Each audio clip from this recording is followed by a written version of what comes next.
નમસ્કાર, જય હિન્દ. ઇન્સ્પાયર ગુજરાતના આ ડિજિટલ યુટ્યુબ પ્લેટફોર્મ પર આપ સૌ મારા મિત્રોનું હાર્દિક સ્વાગત છે. દોસ્તો, આપણે ઘણા સમયથી ઈરાન અને ઇઝરાયલ, જેની અંદર યુએસએ પણ છે, આ યુદ્ધ અને આનાથી રિલેટેડ અલગ અલગ બાબતો તમારી સમક્ષ છે એ રાખતા આવ્યા છે. આજે એક એવી બાબત રાખવી છે કે જેની અંદર તમને લોકોને આ વસ્તુ જાણવી જરૂરી છે કે ઈરાનની અંદર થઈ રહ્યો છે કાળો વરસાદ. હવે આ કાળો વરસાદ એટલે કે શું યુએસ દ્વારા કોઈ ન્યુક્લિયર હુમલો કરવામાં આવ્યો છે? શું ઇઝરાયલે ઈરાન ઉપર કોઈ ન્યુક્લિયર હુમલો કર્યો છે? શું હકીકત છે? આવો આપણે જાણીએ. પણ અત્યારે જ્યારે આ યુદ્ધ છે, લગભગ 1 મહિનો જેવો સમય થઈ ચૂક્યો છે અને બંને તરફથી અલગ અલગ પ્રકારની મિસાઇલોનો ઉપયોગ કરવામાં આવે છે. બંકર બસ્ટર બોમ્બ હોય કે પછી અલગ અલગ પ્રકારની મિસાઇલો ઈરાન હોય, ઇઝરાયલ હોય કે યુએસ હોય, એમના દ્વારા કરવામાં આવે છે. ઈરાન છે એ ઇઝરાયલ ઉપર કરે, સાથે સાથે જે આજુબાજુના દેશોમાં જ્યાં જ્યાં યુએસના એરબેઝ છે ત્યાં તમામ જગ્યાએ એમણે હુમલો પણ કર્યો છે. અને આના આ પરિપ્રેક્ષમાં યુએસ અને ઇઝરાયલ આ બંને ભેગા થઈ ઈરાનની અલગ અલગ જે રિફાઇનરીઓ છે એમાં હુમલાઓ કર્યા.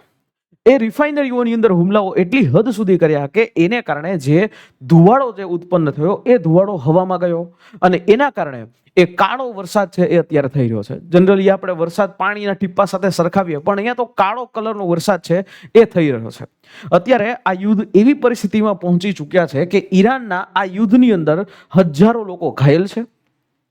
ઓફિશિયલી આંકડા મુજબ 400 કરતા પણ વધારે લોકો છે એ અહીંયા મૃત્યુ પામ્યા છે. ઈરાનના 400 કરતા પણ વધારે લોકો. અમેરિકા અને ઇઝરાયલ આની જે ઓઇલ રિફાઇનરીઓ છે એના ઉપર દિવસે ને દિવસે હુમલાઓ એ વધારે તેજ કરતા રહ્યા છે. યુનાઇટેડ નેશન્સ એમણે પણ આ બંને દેશોને ચેતવણી આપી છે, પણ માને તો એ કોણ? બરાબર. તો આ રીતે આવનારી જે પેઢીઓ છે, ઈરાનની આવનારી પેઢી, એમને આનું નુકસાન છે એ ભોગવવું પડી શકે છે. અત્યારે હાલમાં જે આ ઈરાનના આકાશમાંથી વરસાદ વરસી રહ્યો છે એ વરસાદ નથી, એ કાળા કલરનું પાણી છે અને એમાં બેન્ઝીન, ટોલ્યુન અને એસિટોન આવા જે કેમિકલ છે એ મિક્સ છે. WHO દ્વારા આ ઓફિશિયલી જાહેર કરવામાં આવ્યું છે કે આ એસિડ રેઇન છે, આ કેમિકલ રેઇન છે. આ કેમિકલથી, આ એસિડ રેઇનથી એટલી હદ સુધી જે છે એ હાનિકારક છે કે આની અસર લાંબા ગાળે થઈ શકે છે અને એનાથી કેન્સર જેવી બીમારીઓ છે એ થઈ શકે છે. હકીકતની અંદર જે હુમલો કરવામાં આવે ત્યારે એ જે રિફાઇનરીઓ હોય એનો જે ધુમાડો છે એ ઉપર જાય અને એ અહીંયા ઈરાનમાં સામે જે છે એલ્બુર્ઝ પર્વતમાળા છે. હવે એ એલ્બુર્ઝ પર્વતમાળાની ને કારણે આ ઈરાનની અંદર ઉપર જે છે એ જેવા જેવા ધૂળના વાદળો છે, એ હાનિકારક રસાયણના વાદળો છે ઉપર ચડે, પણ એની સામે જે છે એ અહીંયા એ ઓળંગી શકતા નથી. આ પર્વત હોય તો એ પર્વતને એ પાર કરી અને જઈ શકતા નથી. એટલે આના કારણે ઈરાનની અંદરનું જે ટેમ્પરેચર ઇન્વર્ઝન થાય છે, એટલે કે એનાથી વરસાદ જે છે એ આવી જાય છે. આ આખો વિસ્તાર, ઈરાનનો આખો દેશ જે અત્યારે ધીમે ધીમે ગેસ ચેમ્બરમાં એ ફેરવાઈ રહ્યો છે. આનાથી ત્યાંના બાળકો, વૃદ્ધો કે પછી યુવાનો બધાને જે છે આનું નુકસાન એ થઈ શકે છે. આ પ્રકારની વસ્તુઓ જે છે એ હાલમાં એ ચાલી રહી છે વિશ્વમાં. એટલે આની જેવો જ એક પહેલી વાત કે ભાઈ કાળો વરસાદ છે એ અત્યારે હજી સુધી ક્યાં ક્યાં થયો છે. જ્યારે તમને ખ્યાલ છે કે યુએસએ દ્વારા જાપાનના હિરોશીમા અને નાગાસાકી આ બંને જગ્યાએ જે હુમલાઓ કરવામાં આવ્યા હતા 1945ની અંદર, તો એ એટોમિક બોમ્બ એટલે કે ન્યુક્લિયર હુમલો કરવામાં આવ્યો હતો. અને ન્યુક્લિયર હુમલો કરવાથી રેડિયો એક્ટિવ જે એક્ટિવિટી થઈ, જેની અંદર જાપાનના અમુક વિસ્તારોમાં ત્યારે કાળો વરસાદ થયો હતો. એટલે અહીંયા પણ એ અફવા ઉડી હતી, અહીંયા એ અફવા ચોક્કસથી ઉડી હતી કે આના લીધે ન્યુક્લિયર હુમલો થવાનો સંભવતઃ એ અહીંયા શક્યતાઓ થઈ. બીજું કે ગલ્ફ વોર જ્યારે 1991ની અંદર થયું હતું ત્યારે પણ આવી રીતે ઓઇલ ફિલ્ડો જે હતા, જ્યાંથી પેટ્રોલના કુવાઓ છે, જ્યાંથી ક્રૂડ ઓઇલ કાઢવામાં આવે છે, એ ઓઇલ ફિલ્ડની અંદર પણ આગ લાગી હતી. અને ત્યાંથી એ વખતે આગ લાગી હતી ને એમાંથી ઘણા એવા મર્યાદિત પ્રમાણમાં જે કેમિકલ્સ છે એ હવામાં આવ્યા હતા અને ત્યારે પણ આવો કાળો વરસાદ થયો હતો.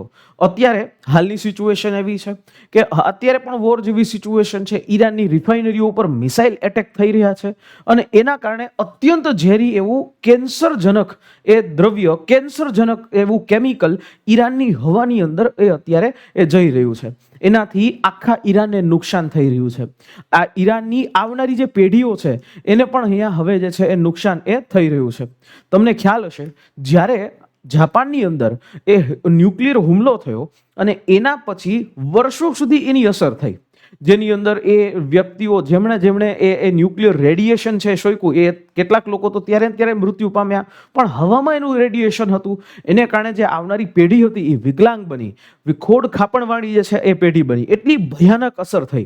અને એમાં જાપાનની અંદર ને પરમાણુ હુમલા અને કાળા વરસાદનો જે ભોગ બનેલા લોકો હતા એને જાપાનની અંદર એ હિબાકુશા કહેવામાં આવતા. અને લોકોને એને આ હિબાકુશા લોકો જે હોય કે એ એવો હિબાકુશા લોકો કે જેનો એ કોઈ વાત પણ ન હોય, પણ લોકો એને તર છોડી દે, સમાજમાંથી એને તર છોડી દેવામાં આવે.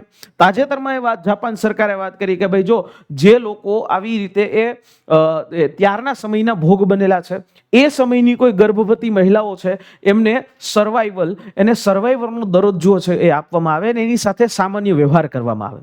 જો ઈરાનની ઉપર આ પ્રકારની વસ્તુઓ થશે તો એની અસર ઈરાનની આવનારી જે પેઢી છે એની ઉપર થશે. એટલે આ એક પેઢી જે છે એને હવે સાફ કરવા તરફ જે દુનિયા છે આગળ એ વધી રહી છે. એક પેઢી છે એ સાફ થઈ રહી છે. માની લ્યો કે ઈરાનની અંદર આવો કાળો વરસાદ છે એ વારંવાર આવશે તો ખેતી માટે જે છે ઈરાન પાસે કોઈ પણ પ્રકારની પાણીની જે સોર્સિસ નહીં, કારણ કે ખેતી છે, એગ્રીકલ્ચર છે, એને માટે તો પાણી જોઈએ. એટલે ખેતી જે છે એટલે એક જમીન ઉપર આવો કાળો વરસાદ પડે તો એનાથી કોઈ પાક છે એ બની જ ન શકે, પાક જે છે પાકી જ ન શકે. સાથે સાથે લોકોને શ્વાસન તંત્રના જે છે બીમારીઓ થાય. લોકોને જે WHO દ્વારા તો સલાહ પણ આપી દેવામાં આવી છે કે લોકો અત્યારે ઘરમાં રહે. ઈરાનની સરકારે પણ આ જે પ્રકારની જે સલાહ છે એ આપી છે. અને સાથે સાથે કેન્સર જેવી મહામારીઓ છે એ પણ આ રોગથી થશે, એટલે કે આવા કાળા વરસાદથી થશે. કારણ કે એમાં છે શું તો કે કેમિકલ છે. એટલે કેન્સરજનક બીમારીઓ છે એ અહીંયા હવે આવનારા સમયની અંદર ઈરાન એને એ જોશે. એટલે હવેનો જે યુદ્ધ છે એ એકદમ આધુનિક રીતે લડવામાં આવે છે. હવેનું યુદ્ધ ખાલી તલવારથી કે બંદૂકથી નહીં. હવેનું જે યુદ્ધ છે એ આવી રીતે દુશ્મન દેશના પર્યાવરણને અસર કરી અને દુશ્મન દેશની આવનારી જે પેઢીઓ છે એને જ નષ્ટ કરી દેવામાં આવે એવી રીતે થાય છે. પહેલા કેવું હતું, મિસાઇલ એટેક કર્યો, મિસાઇલ એટેક કરી અને ધીમે ધીમે એની રિફાઇનરીઓ પર એટેક કર્યો. રિફાઇનરીઓને કારણે એના જે વાદળો બન્યા કાળા, એ વાદળોને કારણે આખું પર્યાવરણ છે પ્રદૂષિત થઈ ગયું અને એને કારણે કાળો વરસાદ થયો. એ કાળો વરસાદ આવનારી પેઢી છે ઈરાનની એ ત્યાં સુધી અસર કરશે. એટલે અહીંયાના જે હવે જે યુદ્ધો છે એ એક લેવલ અપ જઈ ચૂક્યા છે. આ મનુષ્ય માટે વિનાશ છે એ વહોરી રહ્યા છે. તમારું શું કહેવું છે કે હવે એક સમયે અત્યારે હાલ ઈરાન દુશ્મન દેશની જ્યારે વાત કરીએ તો ઈરાન ઇઝરાયલ અને યુએસને સમજી રહ્યું છે. યુએસ આવનારા સમયમાં ઈરાન ઉપર અટેક કરવાની તૈયારી કરી રહ્યું છે, ગ્રાઉન્ડ એટેક કરવાની તૈયારી કરી રહ્યું છે.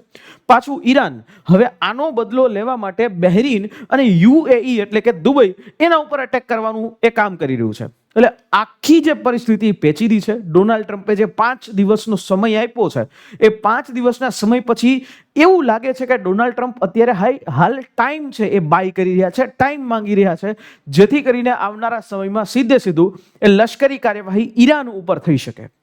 જોવાનું એ રહ્યું કે હવે શું થશે. તમારું શું કહેવું છે કોમેન્ટ બોક્સની અંદર જરૂરથી સમજાવજો. કોમેન્ટ બોક્સની અંદર જરૂરથી લખજો આપનો અભિપ્રાય. અને હા, આ યુટ્યુબ ચેનલ એને સબસ્ક્રાઇબ જરૂરથી કરજો. મળીશું નેક્સ્ટ સેશનમાં. જય હિન્દ, જય ભારત.